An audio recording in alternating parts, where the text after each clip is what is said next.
I have to share with you something very exciting that I'm working on. But let me first start with this. With the amount of spam, hard push by salespeople, cookie cutter marketing techniques, and on the other hand, availability of information and reviews over the internet, current sales techniques simply don't work anymore. The current sales techniques are formula, algorithm, and script-based, and they assume that all the customers in all the industries are the same. And customers are desensitized to them, so they don't work anymore. The only thing that would differentiate you is if they trust you, especially now. Which brings me to the exciting project that I'm working on. It's called Trust Premium. In short, I found that customers will not only choose to buy from a salesperson they feel they can trust over someone they don't, but they're willing to pay a premium for their trust. In other words, they're willing to pay a higher price simply because they trust you more than the other. I did a small survey a few years ago that put that premium at about 29.6%. About. Now, imagine your net profit is 20% of the product sell price.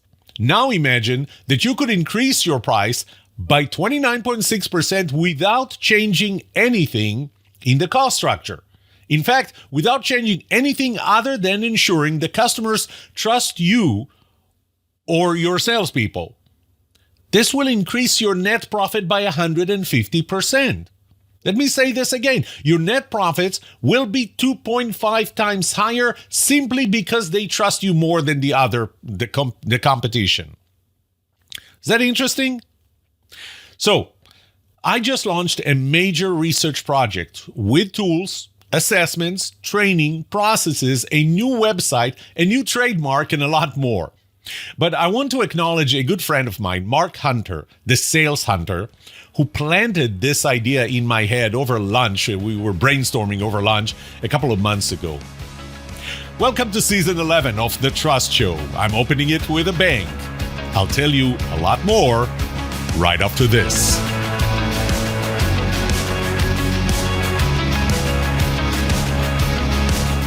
Welcome to The Trust Show. I'm Yoram Solomon, your host, the author of the Book of Trust, and facilitator of the Trust Habits Workshop.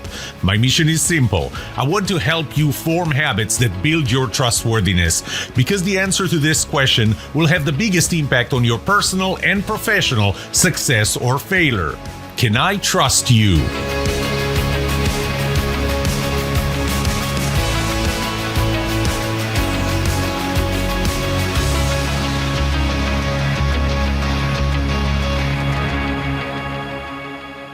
Okay, I'm excited. But first, I have to tell you that a few of the things I'm going to say, at least now at the beginning, are a repeat from Season 10, Episode 8. And a lot has changed over the last 2 months since I recorded that episode. So bear with me. I want to set it up with some of the data that I included back then. So first of all, I mentioned a few years ago, I did the first survey that I did was really asking what is the most important quality for you or any person who participated in that survey. What is the quality that's most important to them in other people? And on average, well, number one was trustworthiness, and on average, it was 61.2%. So on average, across the 6 different roles that I asked about, people said 61.2% of the people said that trustworthiness is number one. The highest was actually for salespeople, because 77.4% of the people, when asked about salespeople, said that the number one quality is trustworthiness for them in that salesperson.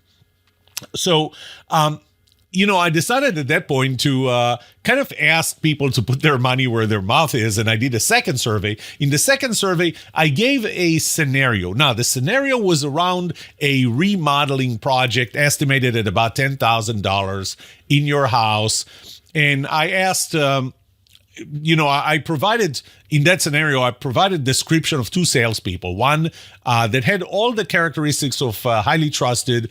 The other had all the characteristics of not trusted. And really kind of, I would even say the average.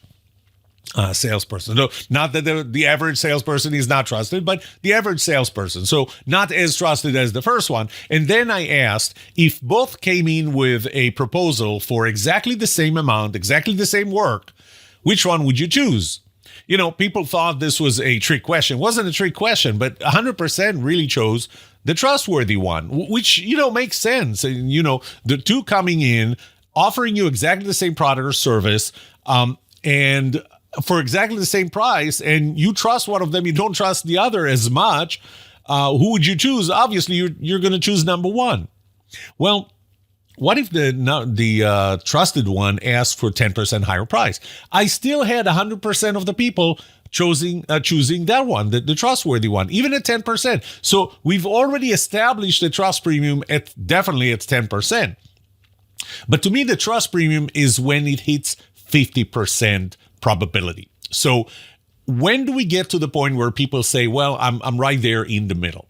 So I kept on asking, how about 20%? At 20%, I think I had about 58% said, we're still going with that one. About, 40% said, not sure anymore. And then a few at the end said, we're going to choose the second one.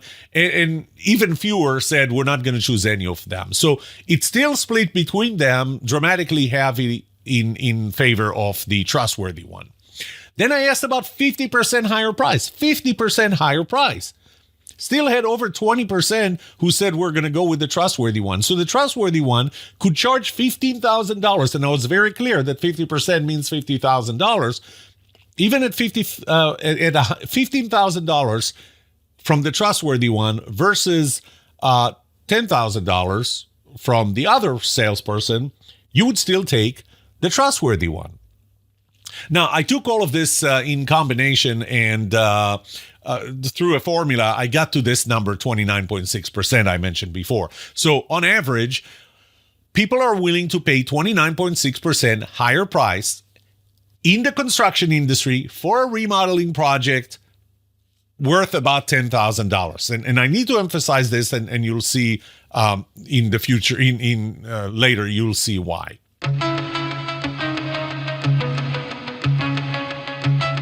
Now, I started charting this graph where I said, let's see how the premium really behaves, the premium and the probability. So there are two things here we need to keep in mind. One of them is the probability they're going to buy from you, and the other is the premium.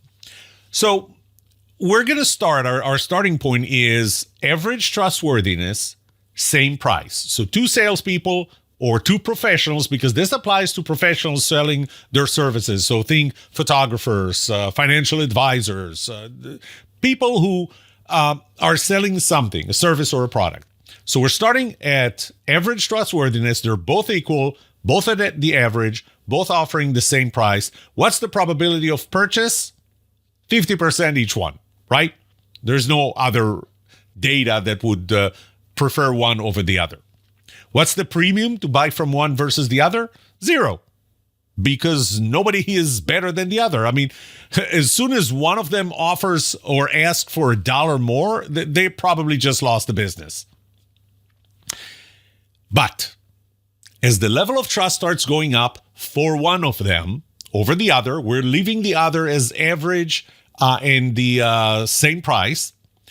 As the level of trust starts going up, at the same price, the probability goes up until it reaches 100%. Now, my guess is it goes up pretty quickly, because even if there is a little reason for you to trust one of them over the other, then why not buy from that one instead of the other? By the way, I haven't validated that yet, and this is part of the project that I'm working on, and I'll tell you more about this project specifically a little later in this episode. Now, let's look for something else. Let's look for keeping it at 50% probability. So now trust is going up. It's already favoring one, but that person also raises the price, charges a trust premium. So at what point, if you trust one of them, trust is high, you don't trust the other one as much, you're favoring the first one, but because they're raising their price, the probability is starting to go down until it hits 50%. So staying at 50%, what is that trust premium? Is it 29.6%, which is what I found before? We'll see. We'll see through this research, and I'll tell you what affects it. Now let's look at the opposite of it. What happens when the trustworthiness, or the level of trust, I should say the level of trust that I have in one of them, starts going down?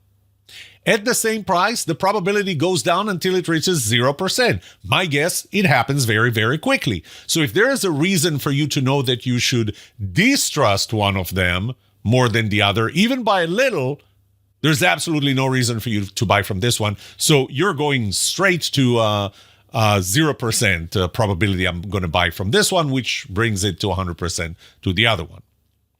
Premium is going to be negative, which means that you need to provide a discount from this moment on. The decline is faster.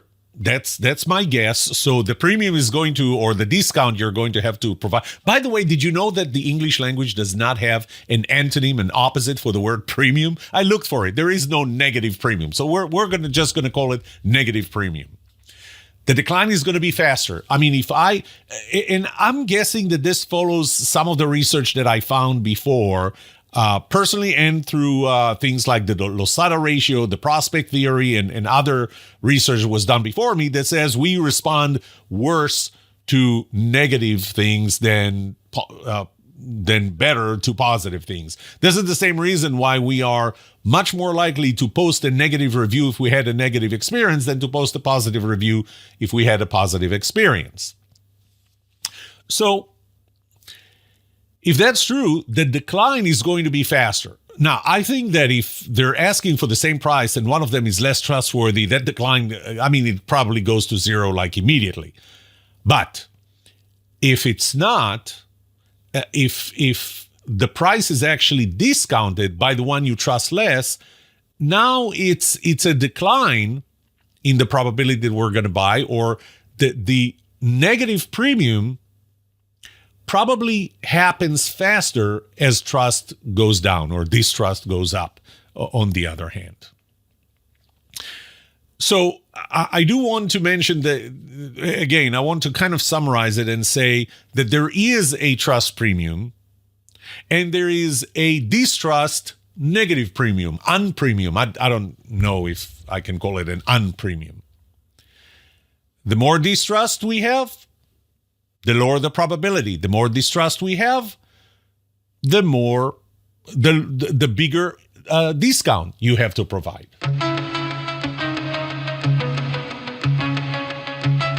Theoretically, trustworthiness translates into trust. So if the salesperson or the professional are more trustworthy, then we trust them more. Theoretically, that trust translates directly into a very specific premium or probability of purchase or a combination thereof. However, there are factors that are affecting this.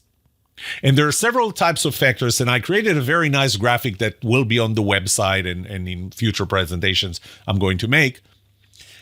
And it actually drives the research that I'm doing. There are several factors that would affect it. And I kind of count 4 types of factors. One is the industry context. There are things that are different between one industry and another. There's actually even within an industry. And those factors would affect both translations, by the way, both translations of trustworthiness into trust, as well as the translation, and even what's important in trustworthiness. And then the translation of that trust into a premium and or probability. The second type is the personal context. So now it's different customers. Different customers may have different personal context. They have different trustfulness. Remember trust law number 8. The level of trust that the customer has in a salesperson is the product not only of the salesperson's trustworthiness, but also that customer's trustfulness, their willingness to trust people in general, salespeople in particular, this salespeople or professional in this industry in even more particular. The third one is the transferability. So Is there a transferability of trust? There are factors that affect transferability of trust. This takes us to trust law number 5. If I trust you, you trust that salesperson, I may trust that salesperson. Now, we'll talk about who you are in this context. And then the fourth one are the consequences. What are the consequences of making the wrong decision? So this really plays a major role in the transfer or translation of the level of trust into a specific premium. It obviously depends on the severity of the consequences and other things associated with the conferences. Those are all different by different industries. And as I said, even within industries. And I'll give a few examples. So let's start with the first one. There are things that are inherent to different markets and different industries that are different between industries and between markets. So here's a few examples, and my research includes those components and a few more, and in more detail. So one, for example, is, does the salesperson or professional have a key stake in the results, in getting the business, in getting the deal? Do they own the business? I mean, we tend to trust people who own the business. They're the owner of the business more than people who work for the owners of the business and are not as invested in the business. The effect that the salesperson has on the result that I'm getting.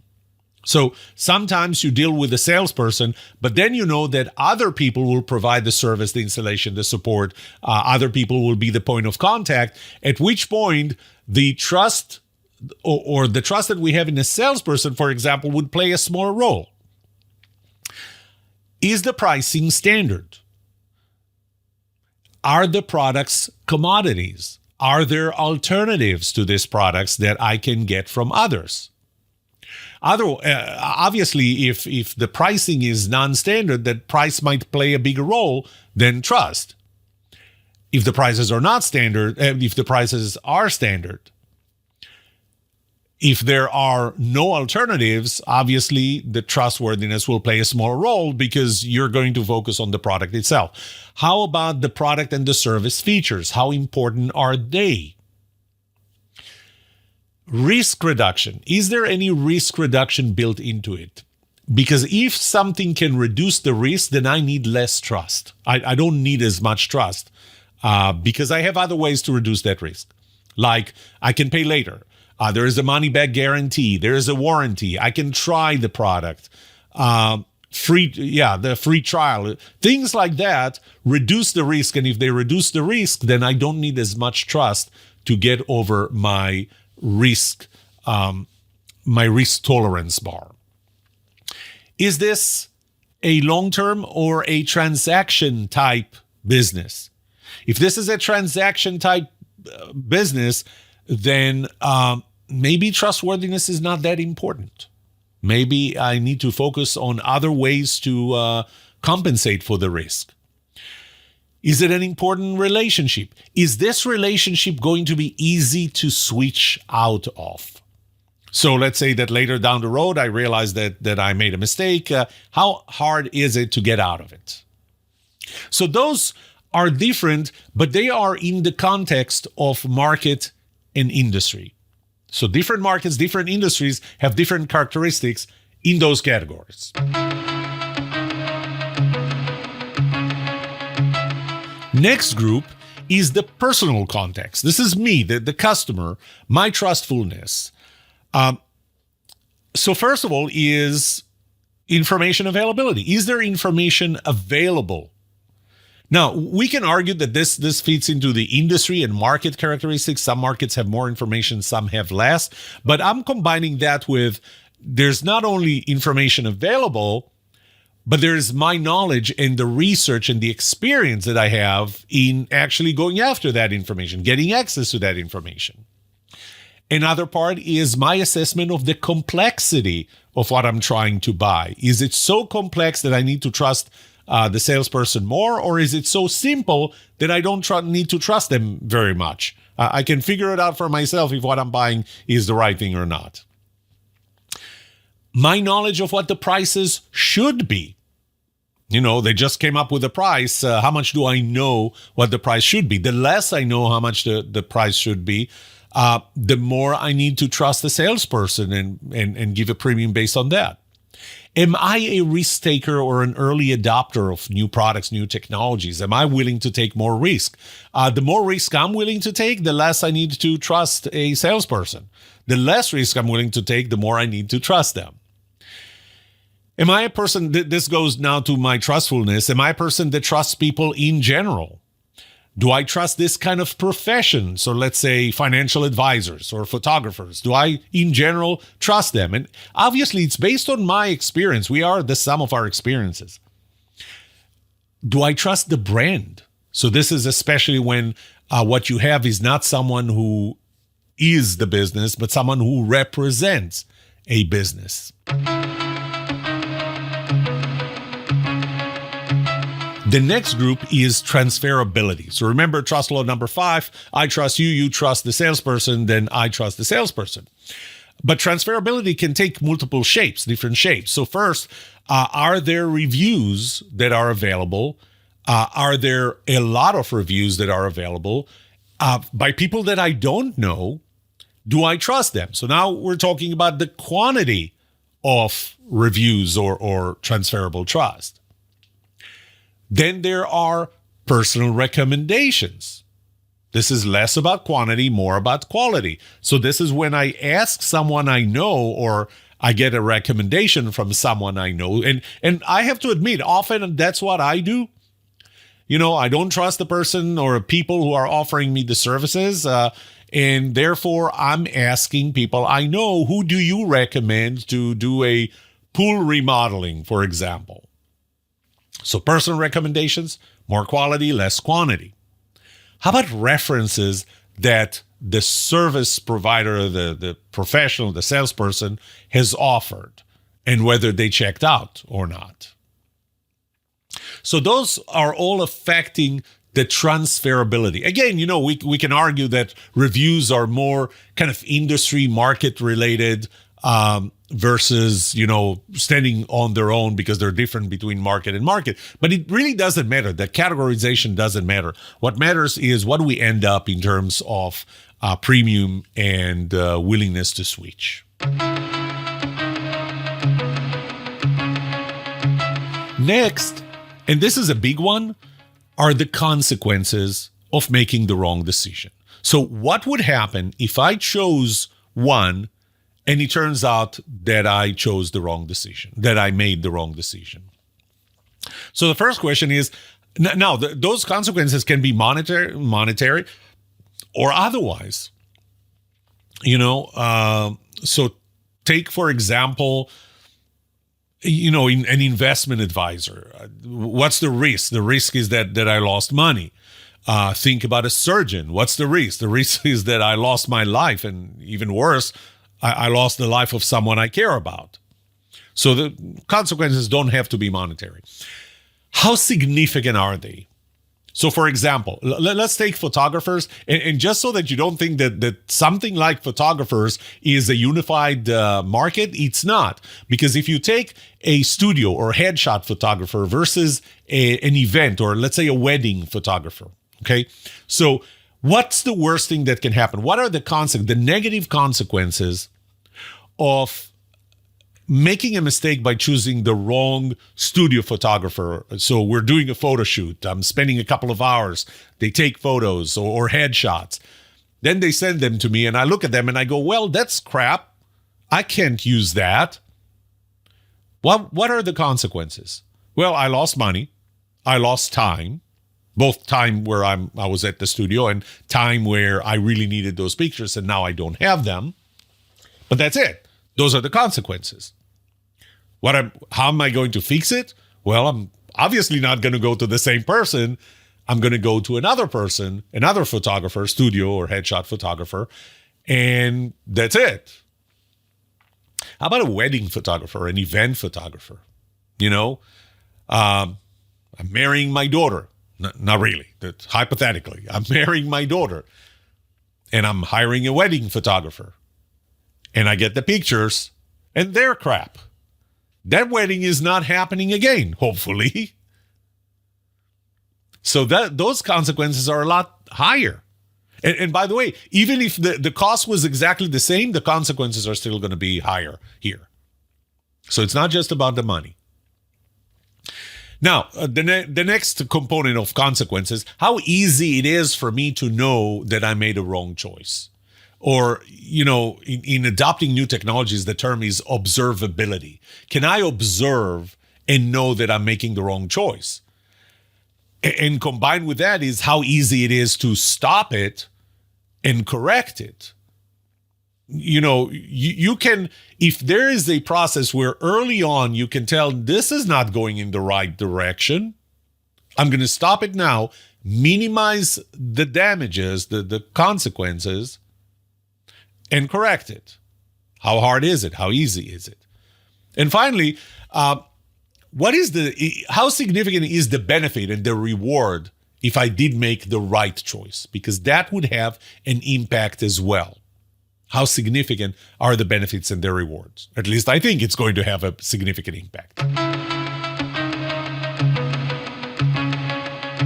Over the years, I developed my relative trust model, right? And it has 6 components. Those components are competence, personality, compatibility, symmetry, positivity that's made of no BS and empathy, and then time and intimacy. So there are 6 components there, 7 with the subcomponents.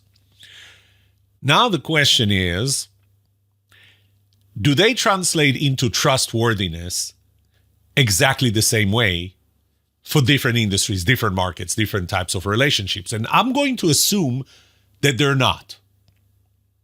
So, my relative trust model is made of 6 components in 2 groups. One group is who you are. What do I know about you before the sales pitch, before you ever came in and pitched to me? What you do is what you do during the sales pitch. What's unique about my model is, first of all, that it assumes that trust is relative, which addresses the first point that I made when I opened this episode. And that is, not all customers are the same. And you have to treat them differently. Not all markets are the same. Techniques would not work the same way in different markets. The second thing that's unique here is that trustworthiness is not enough for trust. You still need to have the trustfulness, which once again says that this is about the customer, a specific customer.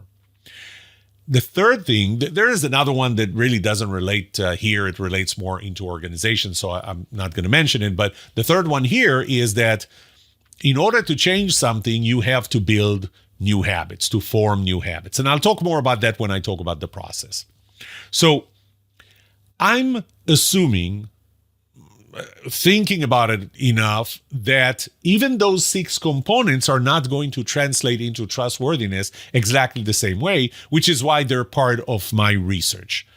How the different factors affect the different trustworthiness components in translating it into trustworthiness and then trust. So what I'm going to do is I'm going to start my research, and I'll talk more about the research in the next segment. But the research is going to apply to different types of relationships, different markets, which I guess will provide different premiums and different factors and different importance of the different factors. I'll talk about B2C, or I'll research B2C, businesses to customers, and I'll do B2B, businesses to businesses. So in the B2C space, photographers, I gave as an example photographers, and even then you can break them into event photographers versus studio photographers, commercial photographers, artistic photographers, and so on, financial advisors, insurance agents, car salespeople. We consider, we talk about used car salespeople as the lowest form of salespeople. Well, it's a stigma, and we can fix it once we understand that market segment. Furniture salespeople, appliance salespeople, maybe the same. One important thing, by the way, is the cost of a transaction in each one of them. That's another thing. Consultant, executive coaches, personal life coaches, home pool renovation, roofing, foundation repair, accountants in the B2B space, semiconductor sales, software, things that you only sell to other businesses. So there are a lot of businesses, and over time, I'm going to cover more of them. But more importantly is I'm going to attach that research to specific customers of mine that need that research and need to improve their own performance. And I'll talk about that.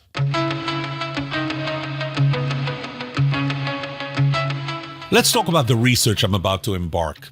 I have, there's a long story I can tell you here, but I'm going to respect your time, not tell you the entire story. I can just give you the bottom line. When I was working on my PhD research, I bothered to take every single freaking research class the university had to offer. This is why I never got a specialization in leadership or education or anything else with my PhD in organization and management. And the only thing I would probably qualify for, if they had that, was research. I did every qualitative, quantitative, and I'm so happy that I did that because this gives me the tools that I need today to do this research, not to mention the research I've done ever since I completed my dissertation and got my degree in 2010. So the first step that I did was looking for prior research. You don't want to reinvent the wheel. You want to understand what was done before. So what I did was, as a professor, I have access to the digital library, and I started researching articles related to trust and sales. Now, typically when what you're looking for, and there are a lot of databases, a lot of journals, and typically when you look for such broad terms such as trust and sales being in the title or the description, it's going to come up with like tens of thousands of articles. I mean, there are millions and millions of articles in those databases, probably more. So I was ready to be overwhelmed with tens of thousands of articles, which is typically what happens when you start with such broad terms, such as trust and sales. 24 articles. That's it. 24 articles came up that have the words trust and sales or any combination or any derivatives of those words in the title or the description. The latest one was from 2008. The earliest one was from 1916. 1916. This is before the U.S. ever entered World War I. Okay? Just to give you context. 24 articles. So obviously, instead of trying to narrow down, I started expanding it to look for articles that were based on or cited these articles and other articles and so on. I could not find any prior quantification of the trust premium. None. I found meta research that looked at different researches done before to try and see what the components are. Nobody ever quantified it. Not even as much as I did back in, 5 years ago or so when I came up with the number 29.6%. Apparently, I was the only person who did that. There is no such assessment tool. So what am I going to do in this research? First of all, what I've done is develop a survey tool. The survey tool is right now in what I would call pilot study. So I'm actually doing it in person, interviewing people, taking them through the survey tool, asking the questions, modifying the questions a little until I get to a final survey tool. I've already contracted a company that has a reliable, credible panel, which are people who fill surveys on a regular basis. They actually get paid. But when I say credible, it's not that they just picked up somebody off the street, which is what I would do if I just reached out to people.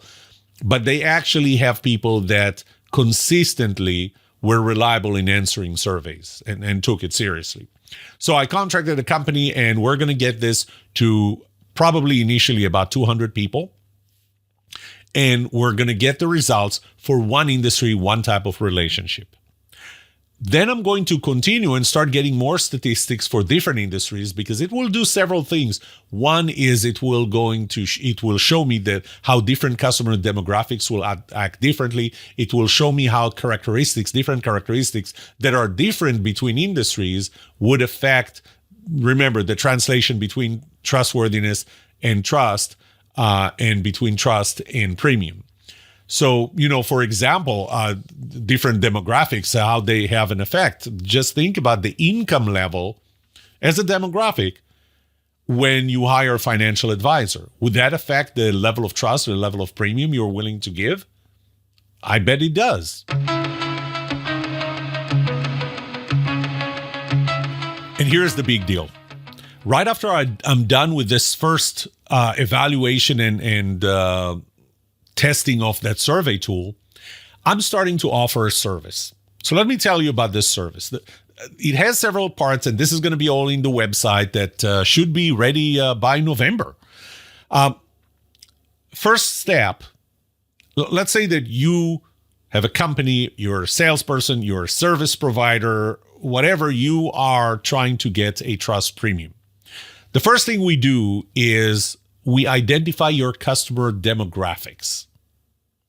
So what are the demographics that I need to go after when I use a panel for your industry, for your specific service?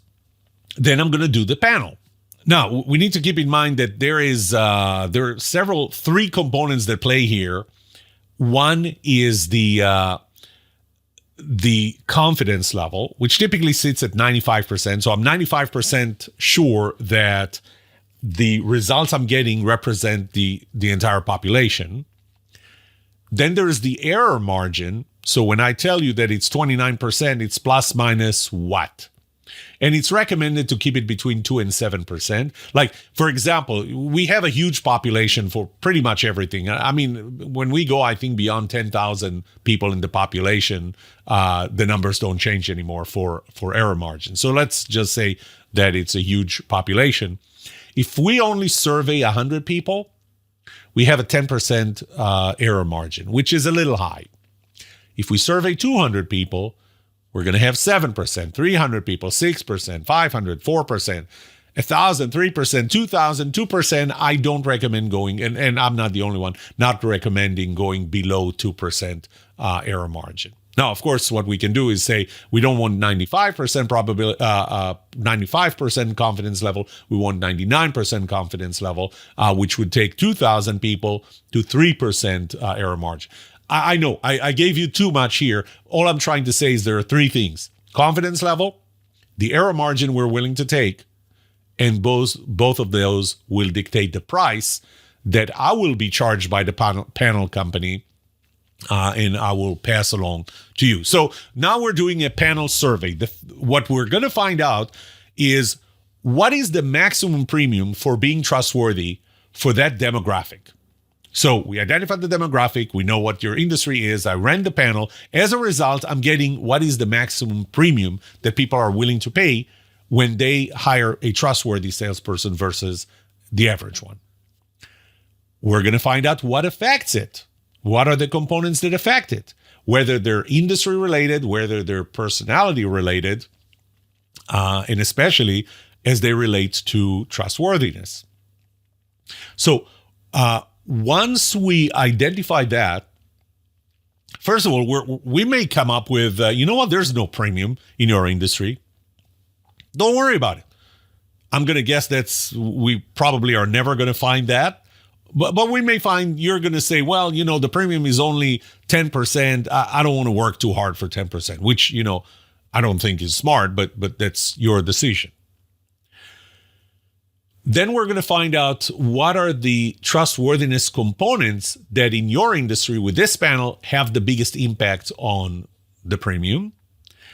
And we may identify sub-demographics within that group where you might get a better premium. That might help you focus your efforts on maybe a subsection of your customers. If my customers today are all the VPs of sales, they're like hundreds of thousands of you, if not more.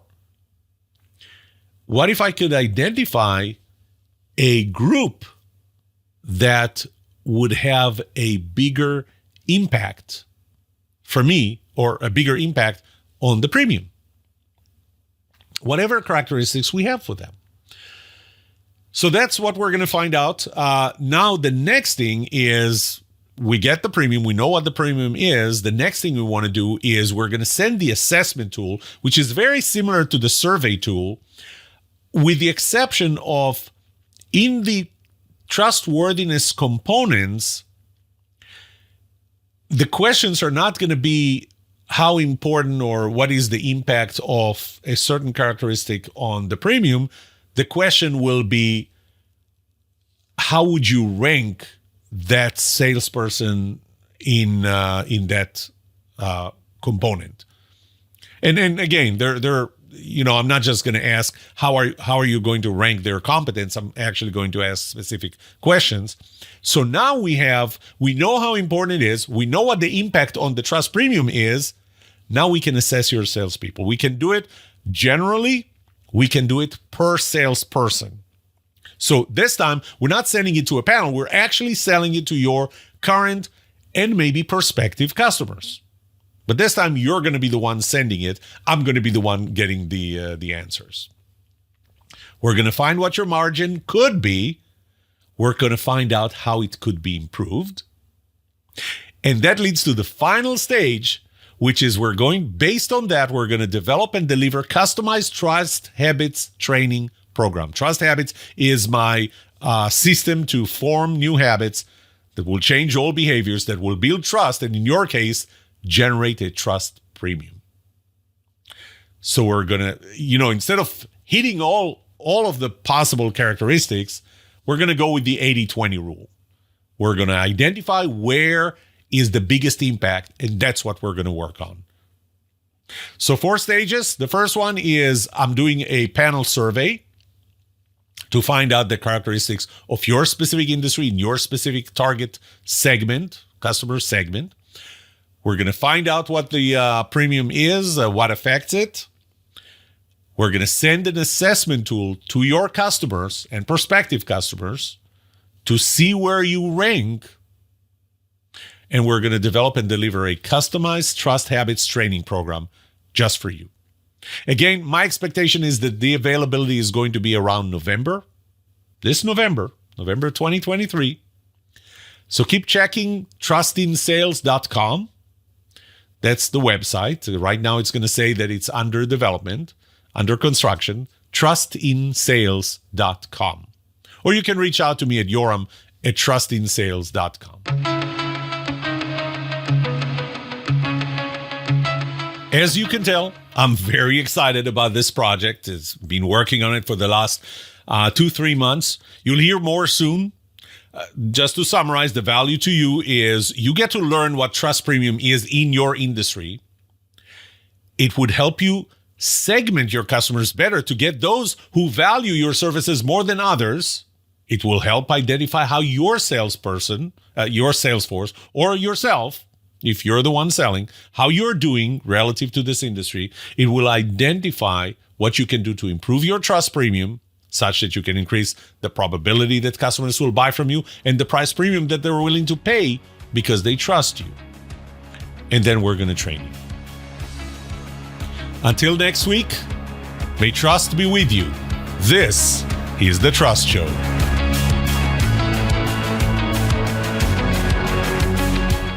What would you like to know about trust and trustworthiness? Let me know and I'll answer it in a future episode. I would love to hear from you. Email me at yoram@thetrustshow.com.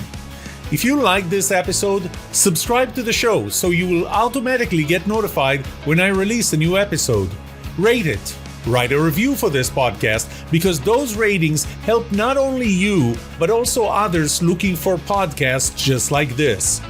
If you're looking for more resources to learn about how to build trust, be trusted, or know who to trust, look up my workshops, online courses, books, or go to my website, trusthabits.com.